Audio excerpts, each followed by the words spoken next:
जी जनाब, last lecture से किसी को कोई इशू? No sir.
चलें जनाब, जरा अटेंडेंस सुन लीजिए। सर आपसे एक रिक्वेस्ट थी। जी जनाब। सर सैटरडे को डिस्कशन लेक्चर रख लिया करें। वो क्या कहते हैं, फ्राइडे को हमारी लैब होती है तो लैब में टास्क मिलते हैं, तो टास्क में इशू होते हैं काफी, तो वो क्लियर नहीं होते फिर प्रोग्राम्स बनाने के लिए। तो मैं किस दिन किया करूं सेशन? सैटरडे को सर। मैंने तो एक्स्ट्रा सेशन सिर्फ कुछ बच्चों के कहने पे किया था, हमने रेगुलर थोड़ी करना है सेशन। सर रेगुलर नहीं, मतलब जब टास्क मिलते हैं ना लैब के, तो प्रोग्राम हमने एक एक किया होता है। जो आपने एक ही समझाया सैलरी का, तो उन्होंने 13 प्रोग्राम्स दिए थे, वो काफी लास्ट 2-3 डिफिकल्ट थे, तो उनमें प्रॉब्लम आ रही थी। तो बेटा वो आप अपने लैब इंस्ट्रक्टर से पूछे ना। सर उनका डिस्कशन लेक्चर काफी मतलब ट्यूसडे और वेडनेसडे को होता है शायद, तो सबमिट बेटा उन्होंने संडे तक करवानी होती है। बेटा उन्होंने अपने ऑफिस आवर्स भी बताए होंगे, वो टीम्स पे भी अवेलेबल होते हैं। आप उन्हें मैसेज करके पूछे ना कि हमें ये इशू आ रहा है, गाइड कर दें, वो ज़रूर करेंगे। Okay sir. सर वो तो उन्होंने कोडिंग में इफ और एल्स वाली चीजें भी स्टेटमेंट भी करवा दी हैं, वो अभी हमें समझ ही नहीं थी उनकी। बेटा अगर आपको समझ नहीं आई, आप पूछेंगे नहीं तो मुझे इल्हाम तो नहीं होना कि आपको समझ नहीं आई। मैंने तो आज नेस्टेड इफ भी ख़त्म करवा देनी है, क्योंकि इफ एल्स तो हमें किए 2 वीक्स गुजर गए हुए हैं। ये थर्ड वीक है जिसमें हम इफ एल्स दोबारा डिस्कस करेंगे, ये तीसरा वीक चल रहा है। ये अटेंडेंस सुन लीजिएगा। Saad Salman, present. Syed Ghulam Ali Shah, present. Abdullah Ramzan, present. Hamza Ashraf, present. Zamar Ashraf, present. Daniyal Ahmed, present sir. Usama Zafar, present sir. Mohammad Hassan Shahid, present. Mashhood Tahir, present sir. Suhail Mohammad Naseer,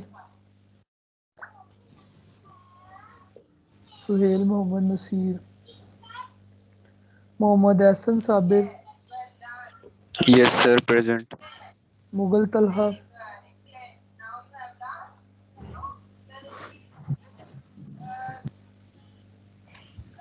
Hamza Ali Shabbir, present sir. Faheem Khan, जी sir. Asawir Hussain, present sir. Ahmed Hunain, present sir. Aamir Afzal, present sir. Mohsin Iqbal,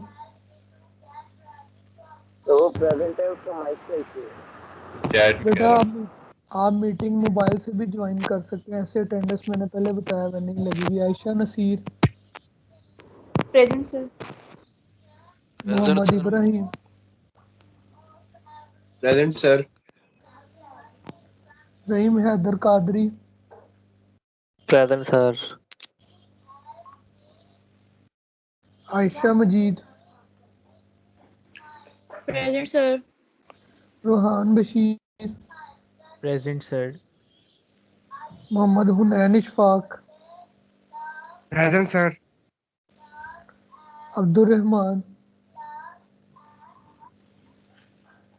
present sir. Mohammad मूसा,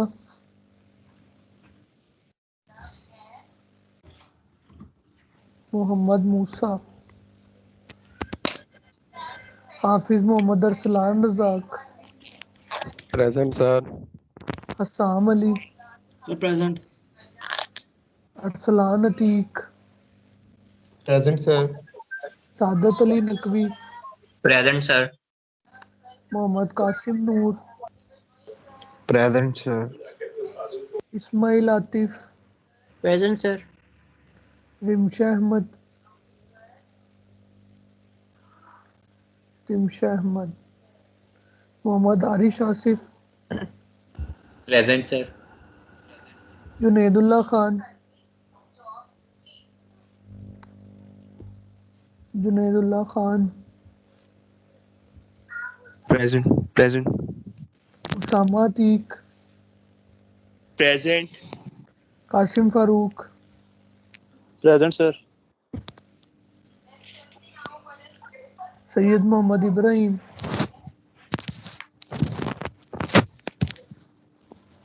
हादिया सदीकी, Present. उस्मान हारून,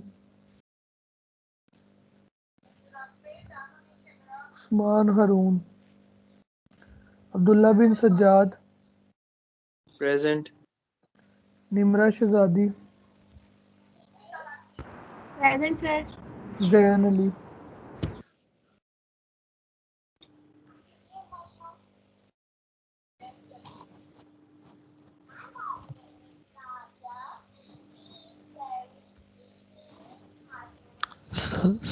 सर 103 की प्रेजेंट लगा दे, मैसेज कर रहा है। The absentees are Sayyid Mohammad Nasir, then Mohammad Musa, Rimsha Ahmad, Syed Mohammad Ibrahim, Usman हारून और जैन अली, ये लोग absent हैं।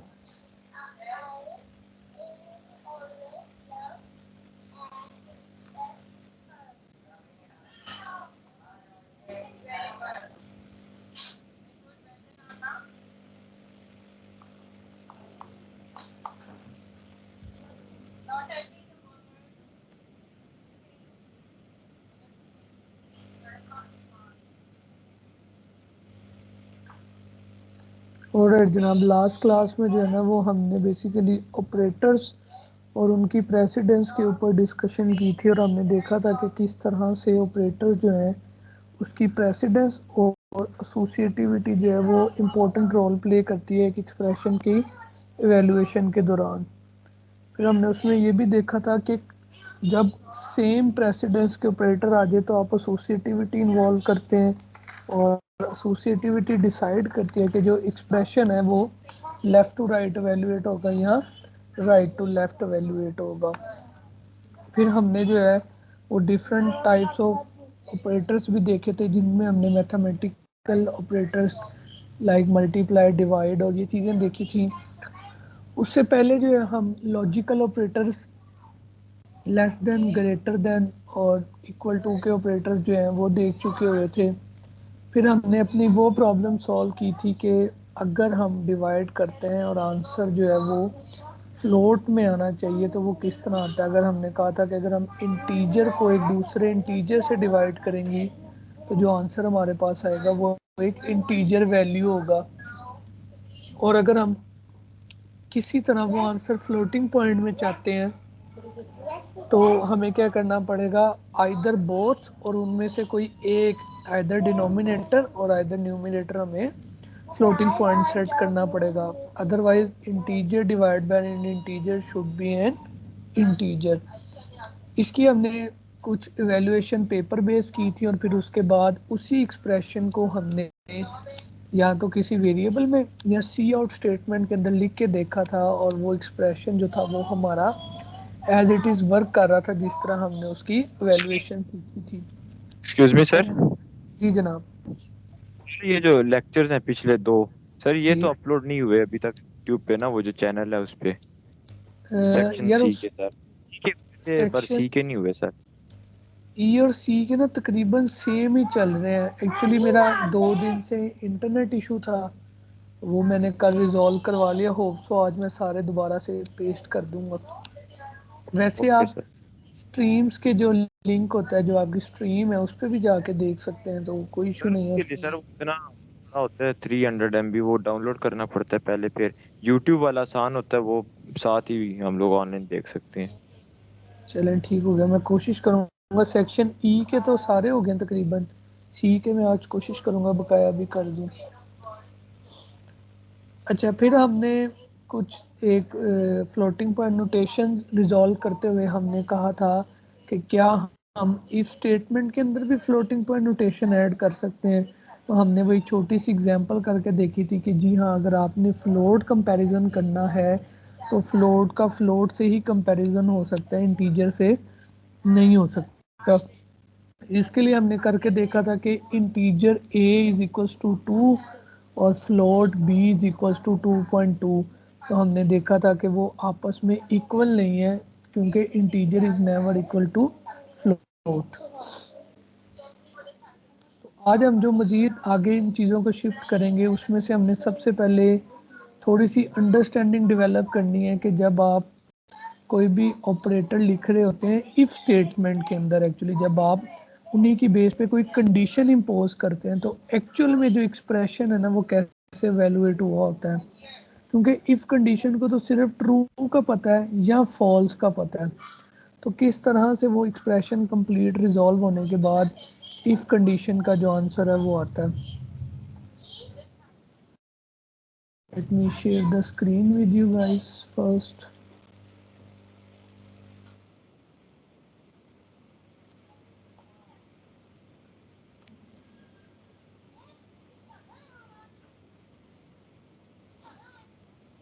कुछ बच्चे वो डायरेक्ट इस प्ले बटन से रन करने की अपनी कोशिश करते हैं प्रोग्राम, तो उनको, उन बच्चों को जो है वो सिस्टम पॉज ऐड करना पड़ेगा। अदरवाइज आप कंट्रोल F5 से अगर रन करते हैं तो आपको सिस्टम पॉज ऐड करने की कोई ज़रूरत नहीं है। तो लेट्स से कि मैं क्या करता हूँ, मैं एक वेरिएबल डिक्लेयर करता हूँ एक्सप्रेशन का, और मैं लिखता सर हूँ जी। आपने बताया था कि हम जब सीपी फाइल ऐड करते हैं तो विंडो 32 कंसोल एप्लीकेशन को सिलेक्ट करके करते हैं। जी सर वो लैब वाले सर बता रहे थे कि वो हम एम्प्टी प्रोजेक्ट करके क्या करें।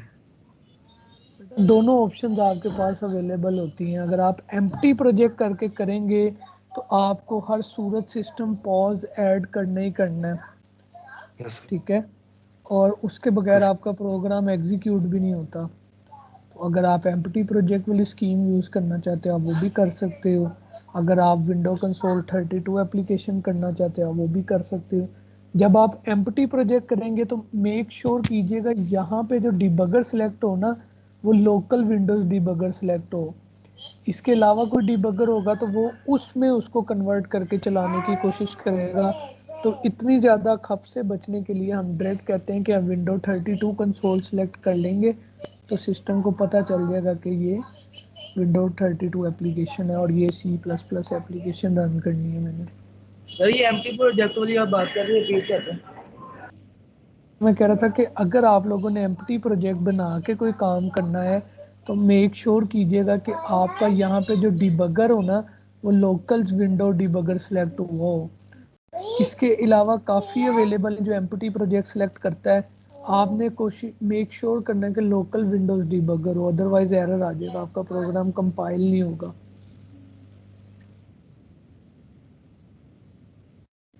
अच्छा, मैंने आपके सामने एक काम करना चाहा। लेट्स से कि हम क्या करते हैं,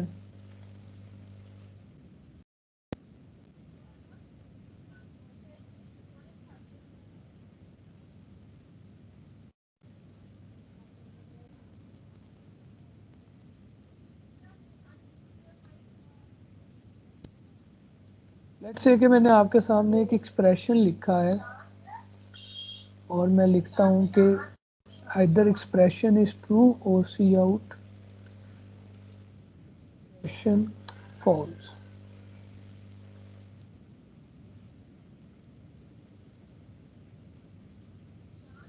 क्या आंसर आना चाहिए इस एक्सप्रेशन का जो मैंने इफ स्टेटमेंट के अंदर प्लेस किया? Expression true.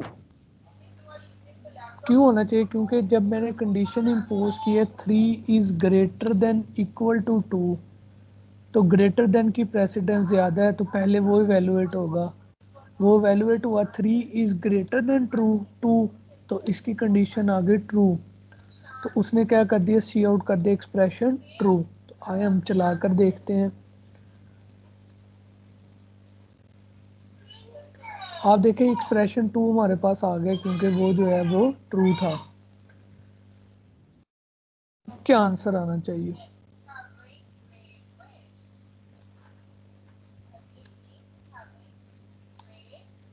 क्या ये कोड एग्जीक्यूट होना चाहिए? सबसे पहला क्वेश्चन ये।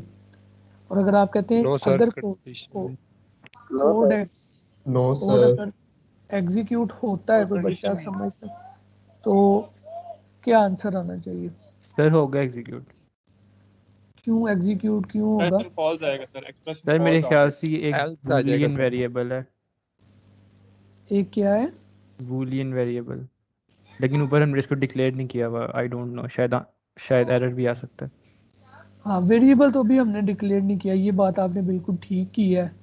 तो इसीलिए अगर हम ये कहें कि सर ये एक वेरिएबल है तो ये बात तो गलत हो जाएगी। दूसरा ये कि सर कोई कंडीशन तो इम्पोज हुई नहीं हुई इफ़ के अंदर, ठीक हो गया। जिसको वैल्यूएट करके कोई आंसर आएगा तो ये चलेगा, ठीक हो गया। कुछ बच्चे ये भी कह सकते हैं कि सर इफ़ तो चलेगी नहीं तो एल्स एग्जीक्यूट हो सकता है, क्योंकि इफ़ अगर फॉल्स हो जाए तो एल्स चलती है। तो आए हम एक दफ़ा ना चला के पहले देखते हैं कि क्या होता है हमारे साथ। देखिए हमारा ना एक्सप्रेशन ट्रू आ गया। हमने एक काम और करते हैं, हमने यूनिटी ऑपरेटर -3 लगाया, कोड चलाया, एक्सप्रेशन ट्रू आ गया। और हम एक काम और करते हैं, 0 लगा देते हैं, एक्सप्रेशन फॉल्स, एल्स चल गई हमारी। इससे कोई बच्चा बता सकता है कि क्या हो रहा है actually? Any guess? Sir zero integer है बूलियन ना, होता है, आपने वो इंट फॉल्स होता किया। है। 0 फॉल्स होता है सर, और ऐसा था। अच्छा, जो हमारी इफ़ कंडीशन होती है ना, जब हम इफ़ कहते हैं और उसके गिद ब्रैकेट्स लगा देते हैं, तो इससे हमारा मुराद होता है कि अब हम अंदर जो भी लिखेंगे ना वो एक्सप्रेशन सिर्फ 2 आंसर रिटर्न करेगा, ठीक हो गया। एक आंसर क्या है ट्रू और एक आंसर क्या है फॉल्स, ठीक हो गया। जो भी लिखते हैं अब हम जितनी भी नॉन ज़ीरो वैल्यूज़ है ना वो इफ़ कंडीशन के लिए ट्रू होती हैं हमेशा। लेट्स से मैं यहाँ पे आपको टाइप कर देता हूँ, every non zero value in if condition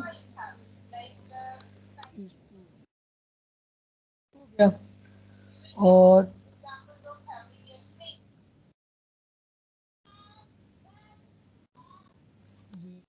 in if condition is false.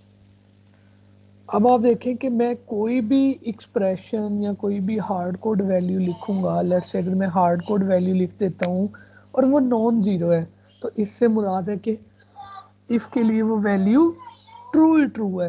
Otherwise तो मैं कोई एक्सप्रेशन लिखता हूँ। अब मुझे आप एक चीज़ बताएं, ये मैंने एक इफ़ के अंदर एक्सप्रेशन लिख दिया, क्या होगा इसका?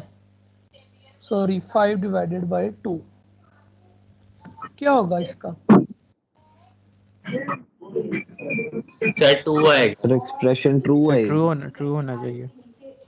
एक्सप्रेशन क्यों ट्रू होना चाहिए? जब मैं 5 को 2 से डिवाइड करूंगा तो 2.5 नहीं आना चाहिए? सर ये नॉन जीरो है। अकॉर्डिंग ये 2 नॉन जीरो है 2.5। यस सर, ये जीरो है। पहले मुझे बताएं, आंसर 2.5 आएगा? नहीं सर 2 आंसर आएगा 2 सर, आएगा वो इंटीजर है। आंसर सर 2 तो आएगा। ट्रू सर टू 2.5 आएगा। आएगा।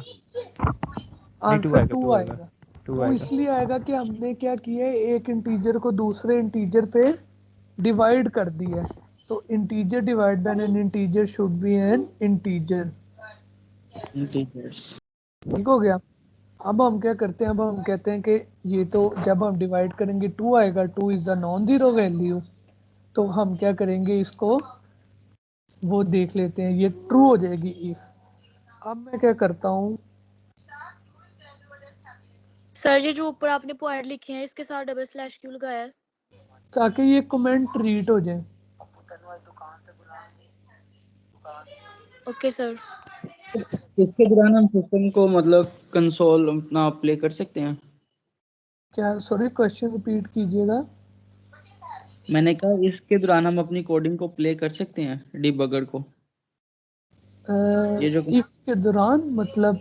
ये जो कमेंट हमने लिखे हैं इधर। जी जी, कमेंट से ना कंपाइलर को कोई फर्क नहीं पड़ता। आप देखें, कमेंट ना कंसोल पे आएंगे ना कहीं, ये सिर्फ एक प्रोग्रामर की याद दहानी के लिए होते हैं कि इधर क्या हो रहा है।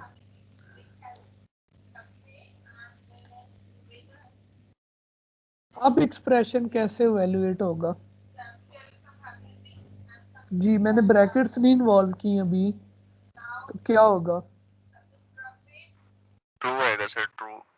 ट्रू ही होगा सर, ट्रू ही ट्रू होगा। कैसे ट्रू आएगा? होना, लेकिन इधर non zero. Sir greater than sir वो 0 है वो कंडीशन 2। कंडीशन लगी है ग्रेटर देन 0, और अच्छा, इंटीजर हमेशा ग्रेटर देन 0 होता है। चले मैं आपसे एक चीज पूछता हूँ, इसमें पहले डिवीजन होगी कि पहले ग्रेटर देन का कंपैरिजन होगा कि पहले इक्वल टू का कंपैरिजन होगा? पहले डिवीजन होगी फिर ग्रेटर देन ग्रेटर का। देन का होगा। तो यानी कि आप कह रहे हैं कि पहले डिवीजन होगी, फिर डिवीजन से जो आंसर आएगा उसका वो ग्रेटर देन से ग्रेटर कंपैरिजन होगा, और अगर वो ग्रेटर देन नहीं है तो इक्वल टू से कंपैरिजन होगा। ऐसे ही है जी? तो आए चला यस सर। तो एक्सप्रेशन हमारा क्या हो गया? ट्रू ट्रू हो हो गया। गया। इस केस में अब क्या होगा? एक्सप्रेशन क्या होना चाहिए हमारा? फॉल्स। सर फॉल्स हो जाएगा। फॉल्स। फॉल्स। Also, अभी ट्रू। Expression false. अब क्या होगा? Sir true. अब ट्रू हो जाएगी। ट्रू। ट्रू क्यों हो ट्रू। जाएगा? क्यों? डबल इक्वल मैं चेक करना चाह रहा हूँ। डबल इक्वल से मुराद है बराबर है। अक्सर बच्चे क्या गलती करेंगे, बराबर है को चेक करने के लिए ना सिंगल इक्वल लगा देंगे। तो आपने क्या करना है, सिंगल इक्वल ये नहीं तो लगाना। असाइनमेंट जब operator. Assignment assignment operator, operator होता है।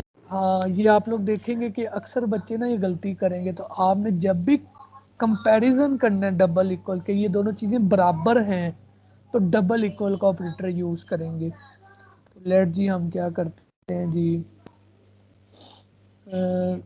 6 divided by 3 double equal to 2। आए हम डिवाइड करके देखते हैं। तो आप देखें, 6 divided by 3 is equal to 2, 2 double equal to 2। तो एक एक्सप्रेशन हमारे क्या हो जाएगा? ट्रू हो जाएगा। तो इफ सर कंडीशन अगर के हम अगर जी जी इधर बताएं। अगर हम सिंगल इक्वल टू डालते हैं तो फिर एक्सप्रेशन सिस्टम नहीं चलेगा। नहीं बेटा, ये देखिए वो एरर है, क्योंकि आप ना असाइनमेंट करना चाह रहे हैं। तो असाइनमेंट हमेशा किसी वेरिएबल में होती है। लेट से x इज इक्वल टू 33, और आपने चेक करना चाहा x इक्वल टू आपने बेसिकली 2 चेक करना था, लेकिन आप सिंगल असाइनमेंट डाल गए। तो x की क्या वैल्यू हो गई? 2 हो गई। लेट से मैं क्या करता हूँ, cout x value in if. ठीक हो गया। और यहाँ पे हम सी आउट करवाते हैं एक्स वैल्यू और इफ कंपैरिजन की बजाय असाइनमेंट कर दी है तो x की वैल्यू ना अपडेट हो जाएगी। वो देखें पहले 33 थी बट जैसे ही वो इस कंडीशन के अंदर आया क्योंकि 2 is a non zero value और उसने x की वैल्यू क्या कर दी 2 कर दी। आपका प्रोग्राम ने कोई गलती नहीं की यहाँ पे बट यस क्योंकि आपने कंपैरिजन की बजाय वहाँ पे वैल्यू क्या कर दी असाइन कर दिया तो वो असाइनमेंट एक्सप्रेशन जो है वो इसको असाइन कर देगा। लेट्स से अब मैं इसको एग्जीक्यूट करता हूँ तो आप देखें कि एक्सप्रेशन हमारा क्या हो गया फॉल्स हो गया। तो इस तरह से जो है ना वो आप इफ कंडीशंस और लेट्स से कि मैं करता हूँ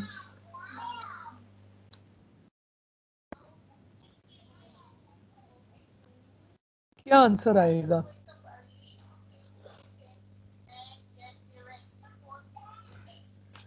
इसका फॉल्स ही आएगा। तो इसका फॉल्स सर आएगा। फॉल्स ही आएगा। इसका क्या आंसर आएगा जो अब मैंने वैल्यूज लिखी। इसका ट्रू होगा। और इसका ट्रू आएगा।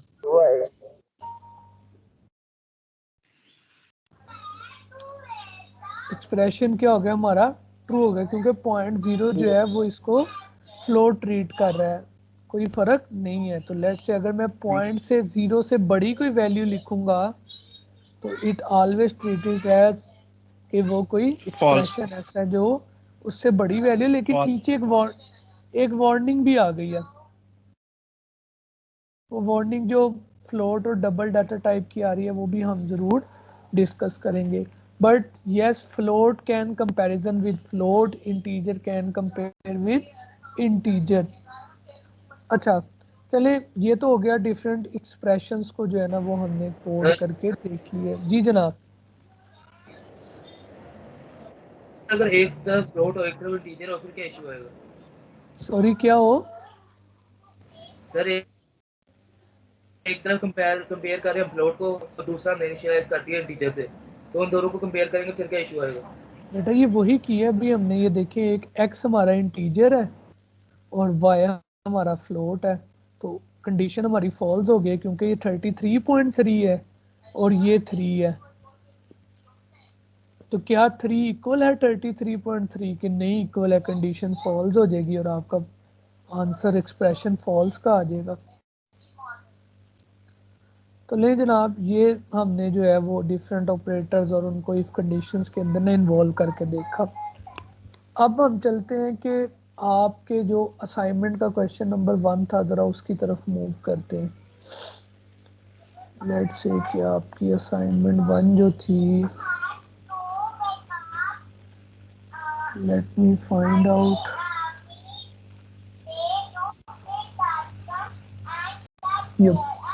ये आपकी हमारे पास असाइनमेंट जो 1 थी हम क्या करते हैं हम उसका क्वेश्चन 1 जो है ना वो कॉपी कर लेते हैं और हम क्या करते हैं अपने कंपाइलर के अंदर पेस्ट कर लेते हैं कि हम क्या करना चाह रहे हैं।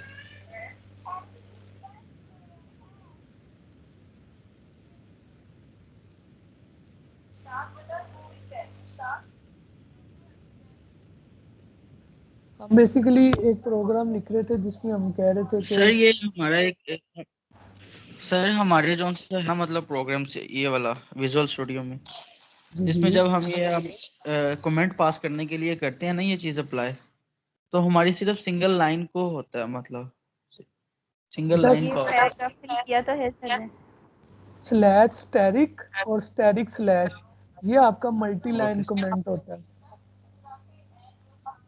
Okay sir thank you.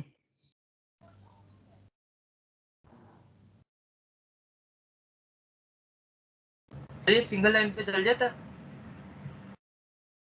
Single line comment करने की कोशिश करेंगे तो इतनी लाइनें आप double slash double slash double slash डालते जाएंगे तो बाद में अगर उसको अनकमेंट भी करना है तो आप सारी बारी बारी मिटाएंगे। तो उससे बेहतर है कि slash asterisk slash multi line comment को यूज़ कर लें। अच्छा, अब जो है हमारे पास एक असाइनमेंट थी जिसमें हमारा एक क्वेश्चन था कि आपने क्या करना है, आपने बेसिकली एक स्टोरेज की प्रॉब्लम थी उसको सॉल्व करना था। कि आपने क्या करना था कि यूज़र के पास जो है ना वो एक कंटेनर है जो कि 1.5 मेट्रिक टन शुगर जो है ना वो कैरी कर सकता है। तो उसने बताया कि 1 मेट्रिक टन में ना तकरीबन 1000 केजी होता है हमारे पास। तो 1.5 मेट्रिक टन में कितना केजी हो जाएगा? 1500 15 kg 15 1500 kg 1500 केजी हो जाएगा। तो उसने कहा कि अब आप एक ऐसा प्रोग्राम लिख दें हमें C++ में जिसमें कि आप बंदे से पूछें कि शुगर केक का एक बैग कितना वेट कैरी कर सकता है केजीज के अंदर, और फिर आप उससे पूछ लें कि एक बैग की प्राइस क्या है। तो आप बता दें कि मुझे कितने बैग टोटली रिक्वायर्ड होंगे 1 मेट्रिक टन को फुल करने के लिए, 1.5 मेट्रिक टन को फुल करने के लिए, और ईच बैग की ना प्राइस क्या होगी। ये प्रोग्राम उसका ना हमारे से रिक्वायर्ड था। तो हमने क्या किया, हाँ हम शुरू पे एक छोटा सा सोल्यूशन अप्लाई करने की कोशिश करते हैं जो मोस्ट प्रोबेबली आप सब बच्चों ने एटलीस्ट किया होगा। तो हम यहाँ करते हैं इंटीजर स्टोरेज कैपेसिटी कितनी थी, उसने कहा जी 1.5 metric ton which is equal to 1500 KG. तो मैंने इसको इनिशियलाइज कर दिया 1500 से। तो जो स्टोरेज कैपेसिटी मेरे पास आ गई that is called your 1500। Then मैंने उसे कहा कि जनाब अब दो चीज़ें हमें इनपुट चाहिए। एक तो एक शुगर का बैग कितनी अमाउंट कैरी कर सकता है, सेकेंडली कि प्राइस पर केजी क्या है। तो मैं एक वेरिएबल बना लेता हूँ integer wait of one bag, और एक में इसको मैंने 0 से इनिशियलाइज कर दिया। वैसे ही अपने तौर पर इंटीजर प्राइस पर बैग, इसको भी मैंने 0 से इनिशियलाइज कर दिया। उसके बाद सर मैंने आपकी यूज वॉइस काफी ड्रैग कर रही है, एक बार नेट चेक कर ले अपना काइंडली। वैसे इंटरनेट में कोई जिटर होता तो स्क्रीन भी रुक जाती। चले उसके बाद मैंने उसे कहा सी आउट करे। चल रही है, स्क्रीन बिल्कुल सही चल रही है आपकी। चले आप कुछ बेहतर हुई है आवाज आपको? जी सर, अब बेहतर है। चले मैंने यूजर को कहा कि enter the amount of sugar a bag can hold, और सीन कर दे weight of one bag. Then मैंने उसे कहा कि प्राइस पर केजी क्या है हमारे पास।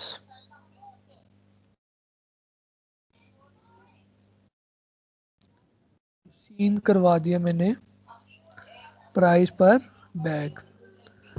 उसके बाद अगर मैं देखूं कि किस तरह से कैलकुलेशन हो रही है कि टोटल बैग जो रिक्वायर्ड है वो कैसे निकलेंगे, वो निकलते हैं कि कितनी स्टोरेज कैपेसिटी थी उसको आप डिवाइड कर दें कि एक बैग कितनी अमाउंट होल्ड कर सकता है। तो आपके पास टोटल रिक्वायर्ड जो बैग थे ना वो निकल आने थे। तो मैं यहाँ पे एक वेरिएबल बनाता हूँ इंटीजर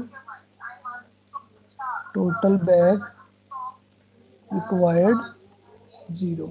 ठीक हो गया जी। तो यहाँ पे हम प्रोसेसिंग कर लेते हैं। Total bag required is equals to, और अगर हम प्रोसेसिंग में 1.5 को मल्टीप्लाई 1000 से कर दें और ऊपर से वो स्टोरेज कैपेसिटी ना लें तो वो सही नहीं होगा, वैसे कर लें तो अगर। जी जी वो भी ठीक हो सकता है, लेकिन उसका ना आप एक इशू देखें। कल को वो कहते हैं 2 मेट्रिक टन के लिए करें, तो जहाँ जहाँ 1.5 इंटू 1000 आपने किया होगा ना वो सारी जी लोकेशंस बदलनी पड़ती हैं। अभी तो लेट से एक जगह थी ना, तो लेट से कि ये 3-4 जगह यूज़ हुई होती तो आपको सारी जगह बदलनी पड़ जाती।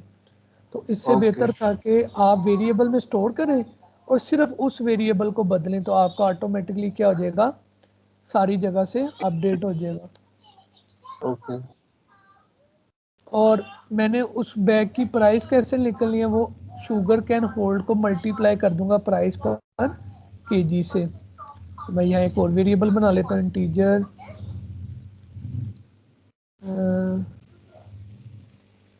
ये था प्राइस पर केजी था ये, सॉरी,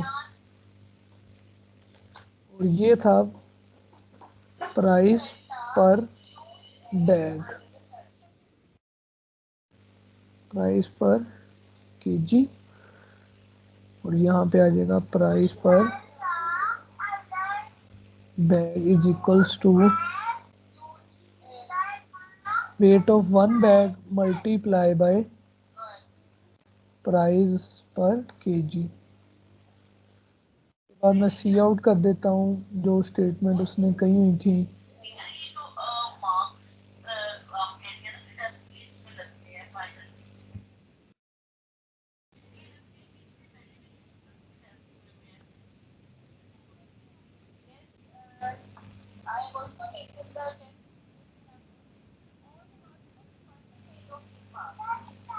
तो प्राइस पर बैग,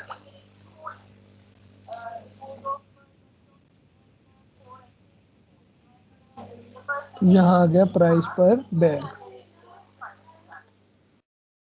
तो ये एक बिल्कुल सादा सा इनिशियली रिक्वायर्ड था हमारे प्रोग्राम को। अगर मैं चला कर देखूँ तो मैं पहले इनपुट वो देता हूँ जो हमारे टेस्ट केस में थी, तो वो ठीक आ रही है। इसके अलावा अगर आप किसी पे टेस्ट करना चाहें, लेट से मैं कहता हूँ कि एक बैग जो है वो 10 केजी होल्ड कर सकता है और एक प्राइस की प्राइस 100 पर केजी है, तो मुझे तकरीबन 150 बैग चाहिए और एक बैग की प्राइस क्या है वो 1000 होगी।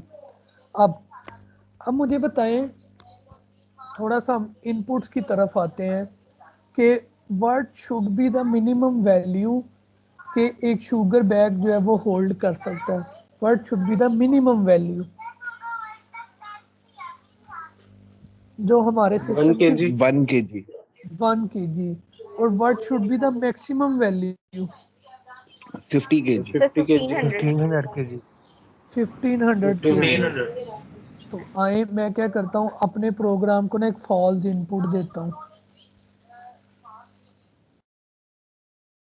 तो कह दिया मुझे -15 बैग रिक्वायर्ड है और एक बैग की प्राइस भी गलत बता रहा है, तो इससे मुराद है कि मैंने सिस्टम में ना कोई चेक इम्प्लीमेंट नहीं किया। तो आए चेक इम्प्लीमेंट करते हैं कि इफ इज लेस देन 1, तो आप प्रिंट करवा दें आउट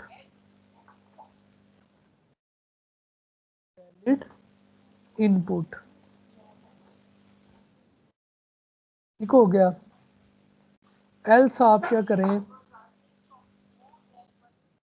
कोई काम परफॉर्म कर दें। वो काम क्या है कि लेट से वो मैंने ये काम करना है। अब आप देखें कि मैंने लेस देन 1 केजी वाला चेक जो है ना वो बिल्कुल ठीक अप्लाई कर दिया। कैसे आया, हम इसको ना टेस्ट करके देखते हैं। तो लेस से मैंने 0 एंटर किया तो उसने मुझे कह दिया जनाब आपने इनपुट बिल्कुल भी ठीक नहीं दी हुई। आए मैं एक -9 कुछ अमाउंट एंटर करता हूँ तब भी इनवैलिड है। जब तक मैं 1 एंटर नहीं कर दूंगा मेरा सिस्टम क्या कहेगा कि नहीं जनाब ये आपने बिल्कुल ठीक किया। अच्छा, दूसरा तरीका क्या है? दूसरा तरीका ये है कि मैं कहता हूँ input should be greater than equal to 1 होनी चाहिए। ठीक हो गया। अगर तो input greater than equal to 1 है तो कितनी बड़ी है? ठीक है जी, लेट्स टेक हमने अभी डिसाइड किया कि वो इनपुट कितनी बड़ी है, वो 1500 से बड़ी नहीं हो सकती। तो मुझे फौरन चेक करना है कि कहीं weight of 1 bag should be less than equal to 1500। अगर तो मेरा बैग ग्रेटर देन कोई वैल्यू एंटर हो गई है 1 से, तो मुझे हर सूरत चेक करनी है कि वो value must be less then क्या होनी चाहिए 1500। अगर तो ऐसा काम हो गया है तो फिर मैं उसे कहता हूँ कि जनाब प्राइस पर बैग भी जो है वो एंटर कर दें। ठीक हो गया। अगर वो लेस देन वैल्यू नहीं देता तो मैं कहता हूँ एल्स सी आउट वैलिड अपर बाउंड, ताकि मैं पता चल सके ना कि किस वजह से एरर आ रहा है। अगर तो वैल्यू इससे 1 से पहले ही छोटी है तो मैं सी आउट करवा देता हूँ valid over bound.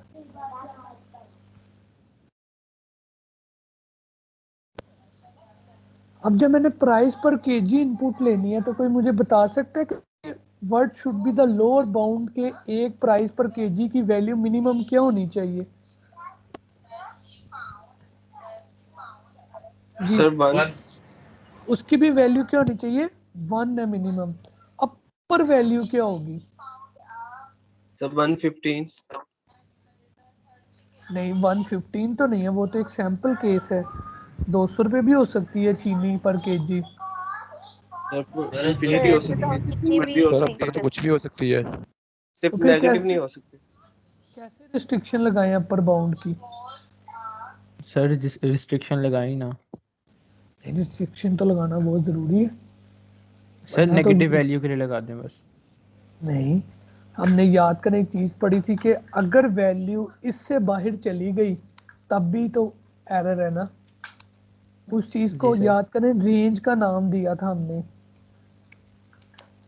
Sir natural number की लगा सकते अगर हैं। इंटीजर से आगे चली जाए वैल्यू। इंटीजर डाटा टाइप की रेंज से अगर नंबर बड़ा आ गया तो क्या हो जाएगा? मसला हो जाएगा हमारे लिए, ऐसे ही है। यस तो सर। इंटीजर की रेंज बहुत बड़ी होती है, 2 1 4 7 ब्ला ब्ला ब्ला। तो हम कहते हैं कि हमारी प्राइस पर केजी की जो रेंज है ना, कॉन्सेप्ट अंडरस्टैंड करने के लिए वो 500 है। ठीक हो गया? तो इसकी रेंज क्या आ जाएगी? प्राइस पर केजी की should be less than equal to 500। ठीक हो गया? अगर तो ये सक्सेसफुली केस रन हो जाता है तो हम उसे कहेंगे कि जनाब ये हमारा जो फंक्शनैलिटी थी ना वो परफॉर्म कर दो। एल्स क्या कह दो? Out invalid upper bound. Excuse me sir. जी जी जनाब बताएं। सर वो सर 114 रोल कैसे नंबर यूज को ऐड होता कर दें। क्या कर दूं? 114 रोल नंबर बोल रहा है कि मुझे ना ऐड नहीं हो रहा। बेटा उसको उसकी उसमें नजर आना चाहिए, अपने कैलेंडर में जाए, वहां मेरी क्लास उसको शो हो रही होगी। सर कह रहे हैं कि ज्वाइन किया अलाउ नहीं किया, शायद ऐसा कुछ है। बेटा अलाउ तो मैं किसी को करते नहीं, सारे खुद ही ज्वाइन हो जाते हैं, आपको पता तो है। अलाउ अगर करना हो तो हर बच्चा लॉबी में वेट कर रहा हो। बता दे उसका रजिस्ट्रेशन L1S21। 114। मैडम आयशा पहले ज्वाइन थी क्लास में, मैंने दोबारा की है, कॉल कर दिया मैंने उन्हें। लेट्स सी वो एक्सेप्ट करती है कि नहीं। अब आप देखें सर कि एल्स की कंडीशन कैसे यूज होती है? बेटा एलजिफ हमने पहले पढ़ी थी कि जब मैंने चेक ये करना हो कि इनमें से कोई एक आ जाए, लेट्स से कि 10 कंडीशन है, उनमें से कोई एक अक्कर कर जाए तो एलसिफ यूज करते हैं हम। अब ओके। मुझे हर सूरत दोनों कंडीशनें वेरीफाई करनी है कि दोनों ठीक होनी चाहिए। तो मुझे क्या करना पड़ा? नेस्टिंग करनी पड़ी, एक इसके अंदर दूसरी इफ लिखनी पड़ी। तो इससे क्या हुआ कि मैंने लोअर बाउंड और अपर बाउंड दोनों को क्या किया? सिक्योर किया हुआ। आए हम अपने प्रोग्राम को अब टेस्ट करके देखें इनवैलिड्स इनपुट के ऊपर। सबसे पहले लेट्स से मैं शुगर दे देता हूँ -99, तो उसने मुझे कहा आपने ना लोअर बाउंड गलत दिया है। तो मैंने यूज़र को कहा ठीक है लोअर बाउंड ठीक ले लो मेरे से। कहते प्राइस पर केजी दे दो। ठीक है, लेट से मैंने प्राइस पर केजी गलत दी तो उसने तब भी कह दिया कि आपने इनवैलिड लोअर बाउंड दिया है। मैंने कहा अच्छा ठीक है, लो जी 1502 ले लो। तो उसने कह दिया इनवैलिड अपर बाउंड है, मेरा गलत है। लेट से मैंने 50 दिया और प्राइस मैं 900 दे देता हूँ, तब भी वो बता रहा है कि मैंने प्राइस का अपर बाउंड क्या किया है? गलत लिखा हुआ है। तो अब मैं सही इनपुट दूंगा तभी मेरा प्रोग्राम जो है वो सक्सेसफुली चीज़ें क्या करेगा? कैलकुलेट कर लेगा। तो ये जो सर प्राइस वाला क्यों गलत आ रहा है? सॉरी ये प्राइस वाला क्यों गलत आ रहा है? प्राइस तो कोई भी हो सकती है मेरे ख्याल से। बेटा हमने जो है वो 1 से 500 रेंज सेट कर दी है ना उसकी। तो अगर मैं 500 से ऊपर जाऊंगा ये तो ऑटोमेटिकली आंसर ये करना गलत होगा। जरूरी है सर? जी जी बेटा, इनवैलिड चेक्स लाजमी चेक करने होते हैं आपने अपने सिस्टम के, अदरवाइज तो यूज़र कोई भी गलत वैल्यू इनपुट करके आपका सिस्टम क्रैश कर देगा। सर हमने जो आपने असाइनमेंट दी थी हमने ये इफ वगैरह यूज नहीं किया था, नहीं इसके नहीं मार्क्स नहीं, कैसे होंगे? आपने नहीं असाइनमेंट 1 के अंदर आपने ये नहीं यूज करने थे। असाइनमेंट 1 में आपने उतना काम करना था जितना हमने पहले किया था, without any if yes sir. Condition, क्योंकि असाइनमेंट 1 के बाद हमने इफ कंडीशन स्टार्ट की है। इसीलिए तो मैंने वही एग्जांपल पकड़ी है ताकि आपके जहन में हो कि यार इतना काम ना हमने किया हुआ है, इसको अंडरस्टैंड करने में कोई मुश्किल नहीं है। Now go for the nested if के किस तरह से उसके अपर और लोअर बाउंड्स चेक करने पड़ते हैं हमें। तो सर ये असाइनमेंट 1 के मार्क्स लगे? नहीं बेटा, अभी असाइनमेंट 1 सब बच्चों की नहीं चेक हुई हुई, कुछ बच्चों की चेक हो गई। जैसे सबकी चेक होती है मैं उसके मार्क्स भी पेस्ट कर दूंगा। अच्छा, अब मैं आपसे एक छोटा सा क्वेश्चन करता हूँ। क्वेश्चन ये है कि क्या कोई मुझे बच्चा समझा सकता है कि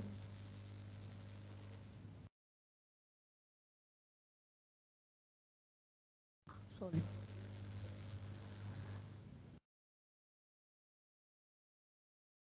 क्या इस तरह आपको कभी पता चलेगा कौन सी इफ किसका पार्ट है? नो अगर सर। कोड इस तरह से, तो इससे ये मुराद है कि हर बार आपने कोशिश करनी है कि आपका कोड कंप्लीटली इंटेंडेड हो। यस, अगर आप कोड इंटेंड करके नहीं लिखते तो उसके मार्क्स अब से ऑनवर्ड किसी भी एक्टिविटी में कटेंगे। ठीक है, अब से ऑनवर्ड आपका कोड सर आपकी वाइफ प्रॉपर फिर से ड्राइव इंटेंट करने होना, लग गई, मैंने ठीक हो गई। आपका जो कोड है वो प्रॉपर इंटेंडेड होना चाहिए ताकि पता लग सके कौन सी इफ किस इफ का पार्ट है या कौन सी इफ के अंदर कौन सा एल्स लगा हुआ है। अब आप देखें मेरा कोड बड़ा स्ट्रक्चरली वेल स्ट्रक्चरली ऑर्गेनाइज्ड है, जिसकी वजह से जो है वो पता चल रहा है। सर जब हम नेस्टेड जी इफ लगाते हैं तो कंपाइलर जी, खुद ही कर देता है ना ये? अगर आपने इंडेंटेशन ऑन की हुई है तो यस, कंपाइलर खुद ही करेगा आपके लिए। अगर आप बच्चों ने लेट से के इंडेंटेशन नहीं ऑन की हुई तो विजुअल स्टूडियो की आप जाके ऑप्शन देख लें कि किस तरह से आप ऑटो इंडेंटेशन ऑन कर सकते हैं। तो यस, कंपाइलर आपके लिए ऑटो कर देगा, आपको करने की ज़रूरत नहीं पड़ेगी। Okay sir, thank you. अच्छा, अब जो है वो इसी तरह से आप ये सारे जो नेस्टेड इफ के काम है वो आप फ्लोटिंग पॉइंट्स में भी कर सकते हैं। कैसे? अब मुझे बताएं, स्टोरेज कैपेसिटी जो है वो तो उसने 1500 बता दी, डेट इज इंटीजर। क्या वो वेट्स पॉइंट में एंटर कर सकता है? जी, कितने लोगों ने देखा हुआ है कि ये 25.5 ग्राम फिलहाल है? तो नहीं कर सकता सर। नहीं, अभी कर सकते हैं ना, कि हम कहते हैं कि 25.5 है, 5.25 किलो है, 5.5 किलो है, यार 7.5 यस किलो है। सर। तो इससे ये मुराद है कि what should be the next step to secure our program. हमारा बैग ऑफ 1 वेट क्या होना चाहिए? फ्लोट फ्लोट होना में। चाहिए। अच्छा, अब पाकिस्तान में ना, पाकिस्तान के हिसाब से अगर इस प्रोग्राम को देखें ना तो प्राइस हमारी होल रुपीस में ही होती है। ठीक है, और जितने बैग्स है ना अब वो चेंज हो सकते हैं। कैसे चेंज हो सकते हैं, कोई बता सकता है? क्योंकि हमने सर वेट है वो वेट भी चेंज कर दिया ना, पॉइंट्स में कर दिया, तो फिर हाँ, बैग भी इससे ये मुराद है कि वो हमें कह सकते हैं कि अब ना 3.5 बैग रिक्वायर्ड है। 3.5 बैग से ये मुराद होगा 3 बैग फुल वेट वाले और 1 बैग जो है वो हाफ वेट वाला होगा। तो लेट से कि हम इन दोनों को क्या कर लेते हैं, फ्लोट कर लेते हैं। तो अब जब मैं इनपुट लूंगा तो वेट ऑफ 1 बैग जो कंपैरिजन है, this is a comparison of float value. ठीक हो गया। और जब मैं डिवीजन कर लूंगा तो float float and the rest is same. तो लेट्स रन द कोड।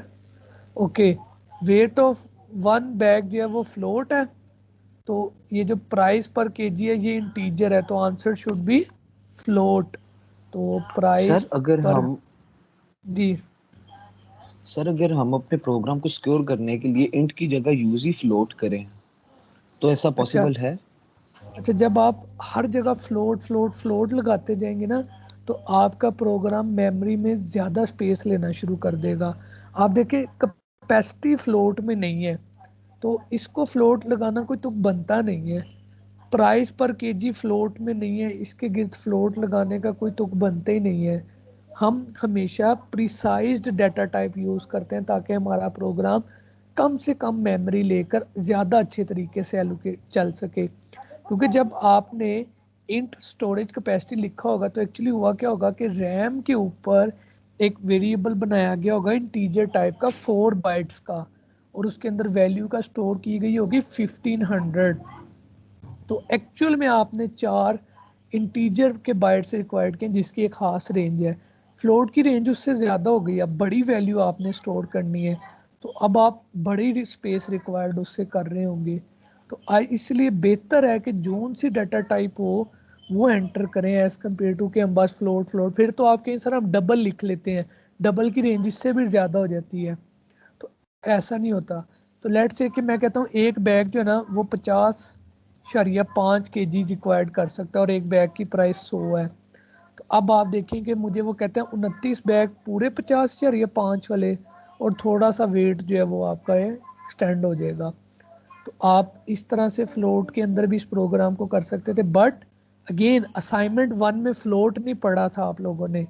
तो असाइनमेंट 1 का जो आपका प्रोग्राम है डेट इज़ ऑन इंटीजर्स है। तो अब किसी बच्चे को नेस्टेड इफ ना समझ आई हो और किसी का कोई question on nested if sir जी सर एक दफा रिपीट कर देंगे प्लीज। सर अगर क्या हम चीज? अल्फाबेट चूज करें तो तभी बता दें जरा। यार सर जो अल्फाबेट आपने काफी सारी लगाई है, ये रिपीट कर दें एक दफा, कैसे कैसे लगाई है तो। अल्फ़ाबेट्स जो हैं सबसे पहले जो अल्फ़ाबेट्स हैं वो भी हमने नहीं पढ़ी डाटा टाइप, वो जब हम इंशाल्लाह ताला नेक्स्ट वीक से अल्फ़ाबेट स्टार्ट करेंगे तब हम उसको डिस्कस ज़रूर करेंगे। तो वो जो टास्क में हमें प्रोग्राम्स मिले थे लैब के उसके अंदर नेस्टेड इफ यूज हुआ था और सर ने वो कराया भी नहीं हुआ था। जी सर वो वो सर से डिसेंडिंग ऑर्डर वाला था उसके मैं अंदर। आपको मैं आपको बताता हूँ, सर से मेरी बात हुई थी। एक्चुअली हमने ना नेस्टेड इफ़ जो है ना, ये जो इफ़ के अंदर इफ़ है, ये लास्ट लेक्चर में भी हमने की हुई है जब हमने वो लगाया था लोअर और अपर बाउंड सैलरी काउंट का लगाया था। तो तब मैंने इसको एग्जैक्टली नेस्टेड इफ़ का नाम तो नहीं बोला था, बट हमने सैलरी वाले प्रोग्राम के अंदर लोअर और अपर बाउंड चेक लगाए हुए हैं। तो मैंने सर को कहा था ठीक है आप वो 2 प्रोग्राम एक्सक्लूड कर दें, तो जब मैं दोबारा क्लास में पढ़ाऊंगा और मैं नाम ले दूंगा this is called nested if, तो बच्चों को लगेगा जी जी सर ने ये पढ़ाया पहली दफ़ा, ये आज ही पढ़ाया है। तो आप ये 2 टास्क दोबारा पूछ लीजिएगा उनसे या नेक्स्ट लैब में दोबारा कर लीजिएगा। वो बात हो गई है मेरी सर से। अच्छा, अब मैंने रिपीट क्या करना है क्योंकि सारा प्रोग्राम तो रिपीट नहीं हो सकता। ये मैं नहीं बता सारा देता हूँ प्रोग्राम नहीं कि सर, जब आप सिर्फ एक कंडीशन चेक करते हैं, फॉर एग्जांपल लोअर और अपर बाउंड जहाँ पे भी इन्वॉल्व हो जाता है कि पहले ये काम हो फिर ये काम हो, ठीक है, तब आपको क्या लगाना पड़ जाता है, आपको नेस्टेड इफ लगानी पड़ जाती है कि मतलब ये काम होगा तो मैं ये काम करने जाऊंगा और ये काम होगा तो ओरिजिनल काम होगा। मसलन घर से मुझे पैसे मिलेंगे, सब्जी की दुकान खुली होगी तो मैं धनिया परचेज कर सकूंगा। तो this is called your nested problem कि पहले तो घर से पैसे मिलने चाहिए ना, पैसे नहीं मिले तो मुझे बाजार जाने की ज़रूरत ही नहीं है। पैसे मिल गए, दुकान बंद थी तब भी धनिया नहीं खरीद सकता मैं। पैसे मिल गए, दुकान खुली थी, दुकानदार के पास धनिया था तो मुझे धनिया क्या हुआ, मिल गया। तो इस तरह की प्रॉब्लम जो होती हैं वो आपकी नेस्टेड इफ़ के ज़रिए जो है वो रिजॉल्व होती हैं। This is the one way to resolve it. ऐसा नहीं है कि सर क्या हम हमेशा नेस्टेड ही की तरफ जाते जाएंगे, लेकिन चूंकि हमें नेस्टेड इफ़ का कम्प्लीटली कॉन्सेप्ट अवेलेबल होना चाहिए कि क्या हम नेस्टेड के ज़रिए अपनी प्रॉब्लम जो है वो सॉल्व कर भी सकते हैं कि नहीं। लेट्स से हो सकता है कि पेपर में क्वेश्चन ही ऐसा आ जाए कि solve this scenario using a nested if, तो फिर ऑब्वियस सी बात है कि आप कोई और पैटर्न वहाँ पे अप्लाई नहीं कर सकते। अब लेट्स से कि हम एक छोटा सा प्रोग्राम और सॉल्व करने की कोशिश करते हैं जिसमें हम जो है वो कंपैरिजन ऑपरेटर्स को भी इन्वॉल्व करने की कोशिश करेंगे, जैसा कि इसमें भी सारा हमने प्रोग्राम निकाल नीचे तक।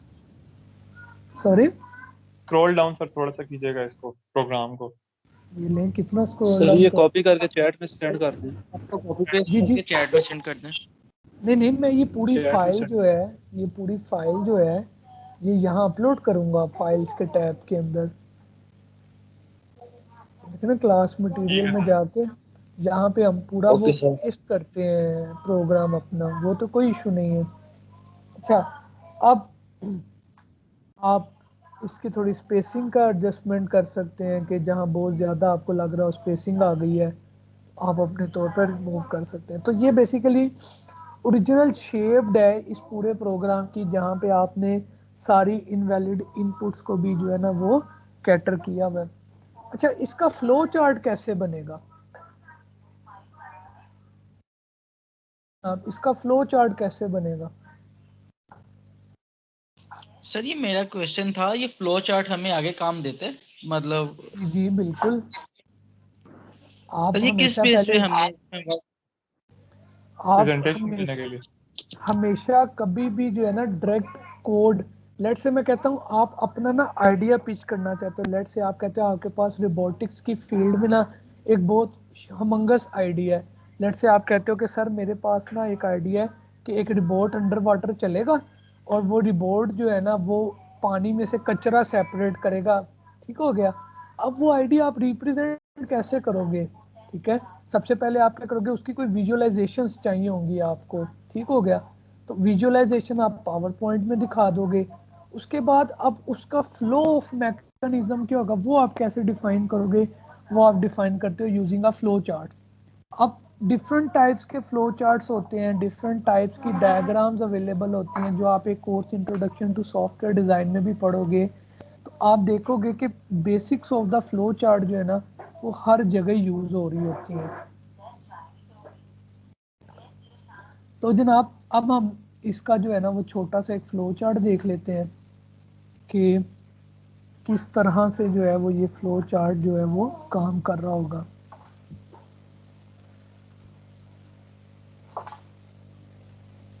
ये देखें जनाब, जैसे मैंने प्रोग्राम स्टार्ट किया, साथ ही मैंने एक वेरिएबल बना लिया था स्टोरेज कैपेसिटी का, जिसमें मैंने वैल्यू असाइन कर दी 1500 की। उसके बाद मैंने यूज़र से इनपुट मांगी थी सिंगल बैग वेट की, कि एक बैग का वेट जो है वो आप कितना कैरी कर सकते हैं। उसके बाद मैंने चेक किया कि वो value greater than equal to 1 होनी चाहिए। अगर तो वो नहीं है तो प्रोग्राम मैंने इनवैलिड इनपुट करके एंड कर दिया था। अगर वो ग्रेटर देन 1 है तो कितनी ग्रेटर है, तो वो कहीं 1500 से तो ऊपर नहीं चली गई। अगर तो वो 1500 से ऊपर चली गई है तो मैं अपना प्रोग्राम क्या कर दूं, एंड कर दूं। अगर वो नहीं गई तब मैं प्राइस की जो इनपुट है वो यूज़र से गेट करूं, और अगेन वही दो सिंपल इफ के चेक जो है वो मैं अपने प्राइस के टैग पे भी लगा रहा था। अच्छा, आप लोग अक्सर पता है क्या करते हैं, आप लोग अक्सर कोशिश ये करते हैं कि हम एक ही इफ के अंदर ना सारी कंडीशंस इम्पोज कर दें, या एक ही प्रोसेसिंग ब्लॉक के अंदर ना सारे प्रोसेस परफॉर्म कर दें। तो उससे ना आपको बाद में समझ आ रही होती है कि आपके कोड के साथ क्या हुआ है, फ्लो चार्ट के साथ ना सामने पढ़ने वाले को समझ आ रही होती है। तो कोशिश करें एक इफ कंडीशन के अंदर एक ही कंडीशन को जो है वो रिजॉल्व करें। आल्दो हमने एंड और के ऑपरेटर पढ़ लिए हुए हैं, हम उनकी मदद से एक इफ के अंदर दो कंडीशंस भी चेक कर सकते हैं, लेकिन आपको फिर पता होना चाहिए कि लॉजिकल एंड और जो है और नॉट जो है वो किस तरह से रिजॉल्व होता है। फॉर एग्जांपल, अगर मैं ये कहूँ कि मैं इस प्रोग्राम को नेस्टेड इफ से करने की बजाय ऑपरेटर्स की हेल्प ले लूँ, लॉजिकल ऑपरेटर जो कि हमारे पास एंड और हैं, तो मुझे दो इफ नहीं लगानी पड़ेंगी, मैं एक ही इफ के अंदर उसको इजीली टेस्ट कर सकता हूँ। बट आज का जो कॉन्सेप्ट है वो है यही नेस्टेड इफ का ही। चलें, अब हम क्या करते हैं, सबसे पहले ये प्रोग्राम आपको अपलोड कर दें, और उसके बाद जो है वो एक नई प्रॉब्लम हम आपको बताते हैं। Folder, desktop, nested.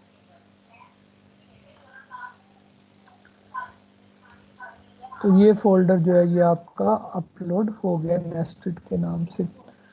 अच्छा चले, अब आपने सर ये एक किधर छोटा सा अपलोड हुआ है? प्रोग्राम, बेटा ये फाइल्स के टैब के अंदर आपकी टीम्स के ऊपर ना पोर्टल पे अगर करनी होगी तो वो सिर्फ CPP फाइल अपलोड हो सकेगी। चले, अब आप लोग एक छोटा सा प्रोग्राम लिखें, उसका फ्लो चार्ट पहले ड्रॉ करें। प्रोग्राम ये है कि आपने यूजर से सैलरी इनपुट लेनी है इंटीजर्स की फॉर्म में, ठीक हो गया। और आपने डिसाइड ये करना है कि अगर उसकी सैलरी 23,000 से बड़ी है और 60,000 से कम है तो वो इंश्योरेंस पॉलिसी ले सकता है, अदरवाइज वो एलिजिबल नहीं है इंश्योरेंस पॉलिसी के लिए। तो अगर मैं नोट पैड में छोटी सी स्टेटमेंट भी आपको लिख दूं तो that is very simple. Sir वैसे इस टाइम हम मोबाइल पे लेक्चर ले रहा हूँ मैं तो। बेटा ये अब आपकी लैपटॉप मर्जी, पर अगर आप मोबाइल पे लेते हो और आपको लगता है कि मुझे ड्यूरिंग एक्टिविटी कोई मसला नहीं होगा, आप मोबाइल से लें, मुझे तो काम चाहिए।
ले जनाब, ये एक छोटी सी स्टेटमेंट है, इसका मुझे एक फ्लो चार्ट सबसे पहले ड्रॉ करके बताएं कि इसका फ्लो चार्ट क्या होगा। सर हार्ड फॉर्म में कर दें। बेटा बस वो रीडेबल नहीं होती यार, मैंने बड़ी मुश्किल से क्विज चेक की, इसलिए अगर आप टूल पे बना दें, अगर तो वो रीडेबल है तो यस आप कर सकते हैं, लेकिन अगर वो रीडेबल ना हुई तो फिर उसके मार्क्स नहीं अवॉर्ड होंगे, ये मैं पहले बता रहा हूँ। आप बना लें, मुझे कोई इतराज नहीं है, लेकिन वो सर रीडेबल वो होनी क्लिक चाहिए। चार्ट नहीं यूज हो रहा, वो उसकी तो आप ग्रा खत्म हो। डॉट, अच्छा ओके सर। वैसे तो मैंने ये देखे, ये पढ़ी हुई है NCH click chart pro dot रा, ये मैंने अनाउंसमेंट्स भी की थी, लेकिन अगर आपने नहीं पढ़ी सर ये कोई मुझे, बात नहीं, आप ड्रा डॉट आयो पे बना लें। सर इसका क्रैक वर्जन मेरे से इंस्टॉल नहीं था हो पा रहा। बेटा वैसे ना इसमें इंस्ट्रक्शंस लिखी हुई हैं, मैंने पासवर्ड भी शेयर किया था, रीड भी पढ़ी हुई है इसमें, अगर आप उसको एक दफ़ा फॉलो कर लें तो वो हो जाता है। मैंने भी किया हुआ, ये देखें, ये मेरा क्रैक वर्जन ही रन हो रहा है, ये जो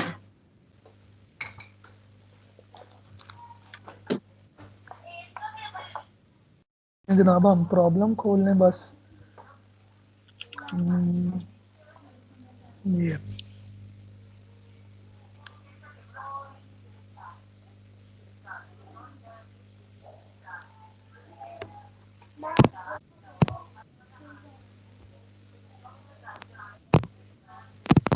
सर ये भेजने कहाँ पे है? सॉरी,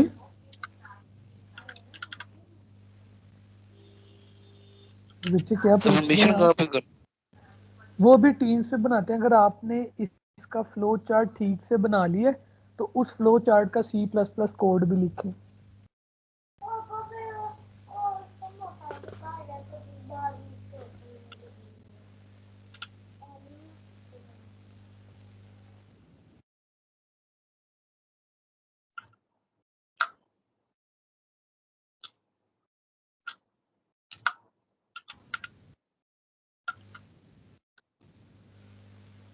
सर अगर 23,000 से कम है तो सेल फिर?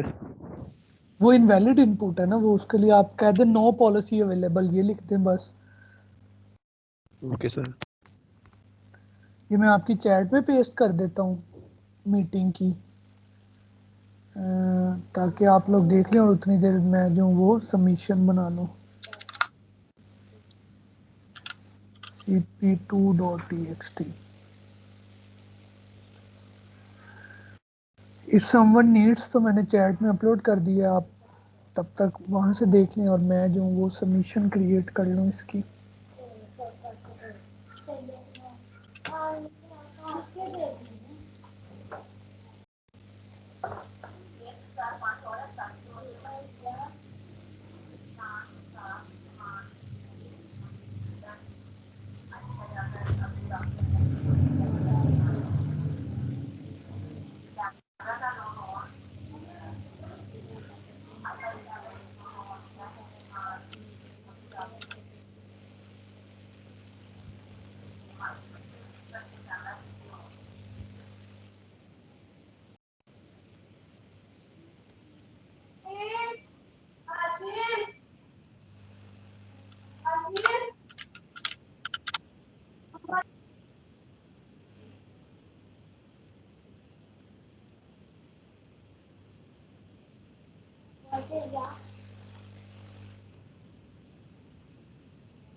फोर का थ्री फोर का क्या था कि नीचे तक का थ्री का टेबल में फोर का टेबल का आंसर आता है तो बैठे ना बैठे नहीं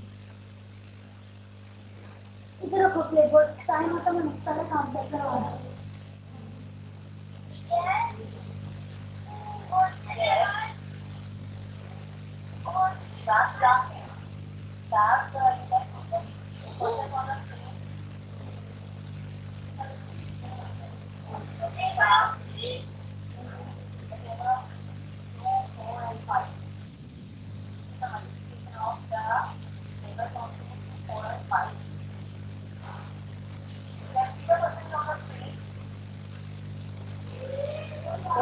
नहीं जनाब, आपकी सबमिशन आ गया, आपने उसमें फ्लो चार्ट का इमेज और C++ का जो कोड है वो सबमिट करवाना।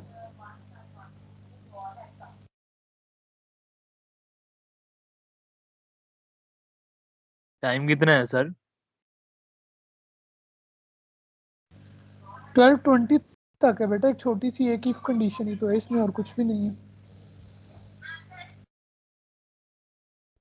सर वो मैंने अभी लैपटॉप वो ऑन किया, वो सर खुला था थोड़ा सा, तो 5 मिनट ज़्यादा दे देना। जी बेटा, उसकी सर वो मैं मोबाइल पे डेडलाइन लेक्चर 12:25 है ना, 12:20 उसका एंड टाइम है और 5 मिनट आप लेट सबमिट करवा सकते हैं। सर वो मैं मोबाइल पे लेक्चर ले रहा हूँ तो किस तरह करूँ? सर इसका मेरे पास कोई सोल्यूशन नहीं है, आपको लेक्चर आपका लैपटॉप रेडी होना चाहिए हर टाइम काम करने के लिए।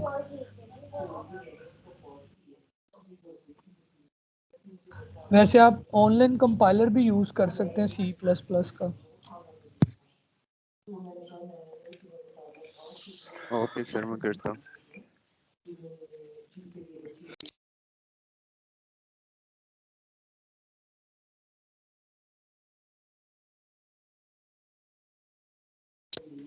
सर फ्लो चार्ट हमने इसी प्रोग्राम का बनाना है या पहले वाले प्रोग्राम का बनाना है? नहीं बेटा, जिसकी अभी मैंने CP दी है उसका बनाना है।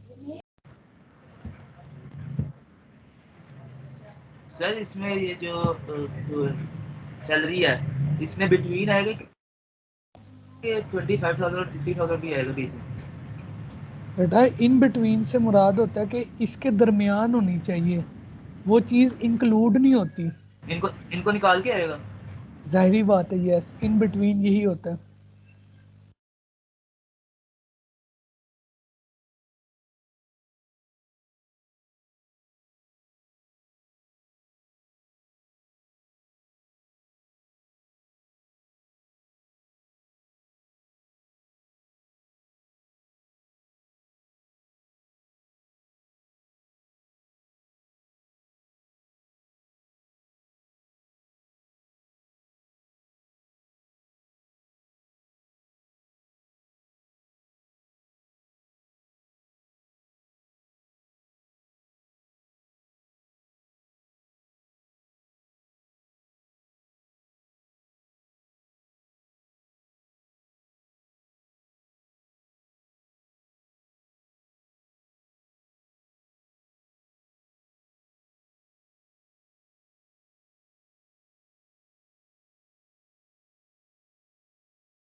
सर सबमिशन किधर बनी है सर?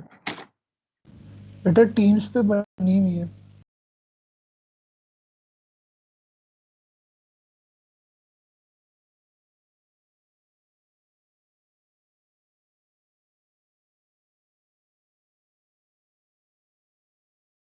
सर अगर सैलरी 80,000 से भी ज़्यादा है तो वो इनवैलिड इनपुट होगी।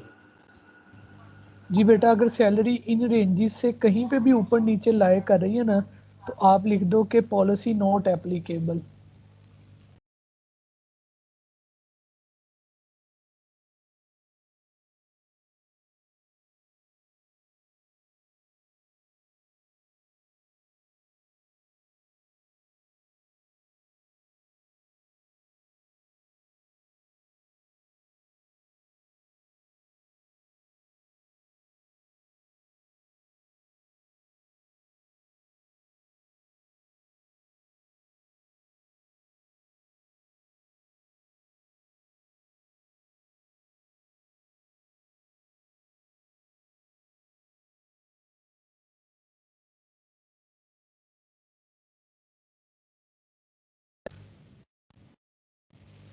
एब्सेंटीज के नाम दोबारा बोलता हूँ, अगर कोई बच्चा प्रेजेंट है तो बता दे। सुहेल मोहम्मद नसीर,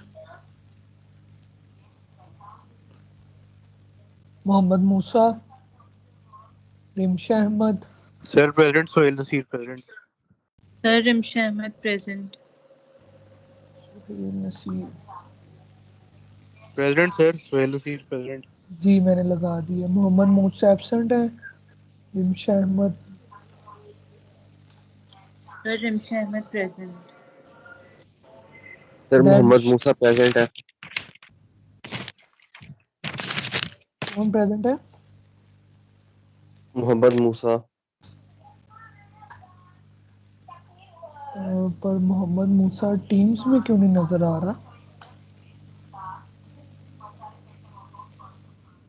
118। सर 11:09 की ज्वाइनिंग है। फिर तो लेट हो गई ना, चले कोई नहीं। देन हमारे पास एब्सेंट है शेख मोहम्मद इब्राहिम, उस्मान हारून, उस्मान हारून प्रेजेंट है। Sir Sheikh Mohammad Ibrahim present. Zain Ali. Sheikh Mohammad Ibrahim present. ठीक है जी, जैन अली के अलावा का सब प्रेजेंट है।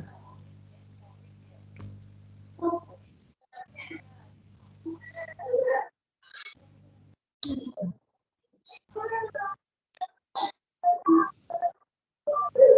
उस्मान हारून आपका हैंड रेज है।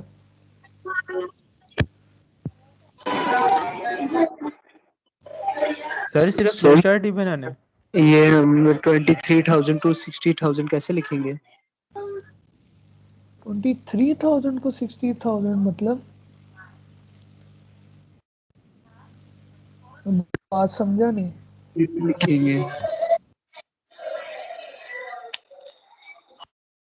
ये रेंजेस हैं, ये इफ कंडीशन के अंदर जैसे मैंने लिखी थी कि 1 से बड़ा हो और 1500 से लेस हो। Okay sir.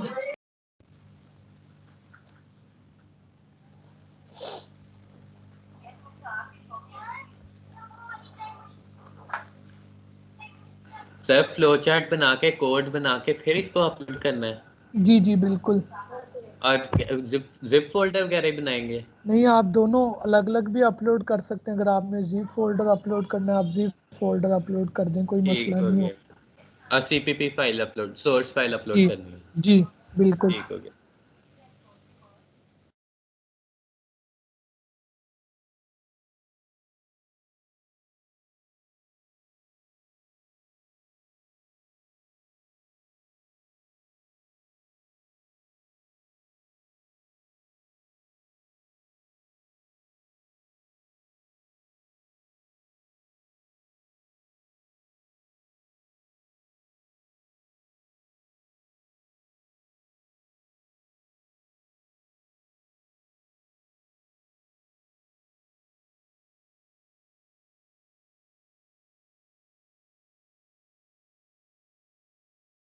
सर इसका प्रोग्राम भी बनाना है? जी बेटा, एक इफ कंडीशन है, मेरे वाले प्रोग्राम को चाहे डाउनलोड करके एडिट कर दें, चाहे अपना 1 मिनट में लिख लें, उसमें तो कोई इशू नहीं है।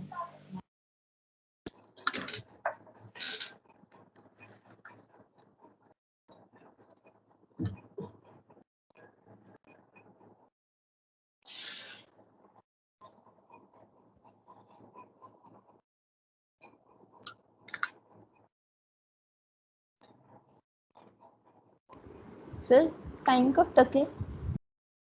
बेटा 12:20 और 12:25 तक।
बेटा लास्ट 5 मिनट्स हैं, कोशिश कीजिएगा आपकी सबमिशन टाइमली हो जाए। कोई बच्चा चैट में ना भेजे मुझे सबमिशन।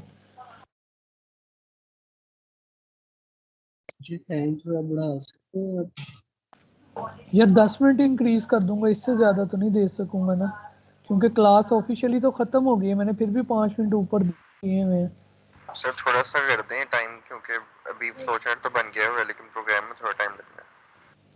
क्योंकि आपकी ना दूसरी क्लास स्टार्ट होने में ना सिर्फ 10 मिनट का गैप होता है, तो ना मैं इसे 12:30 तक कर देता हूँ, क्योंकि वो फिर दूसरे टीचर इतराज़ ये भी कर सकते हैं जी पहले टीचर ने नहीं टाइम पूरा दिया हुआ। तो अब सबमिशन 12:30 तक हो गई है। काइंडली सब लोग जो है वो इसमें सबमिट लाजमी करा दीजिएगा, और मैं ऑफिशियल मीटिंग हमारी जो है वो एंड कर रहा हूँ।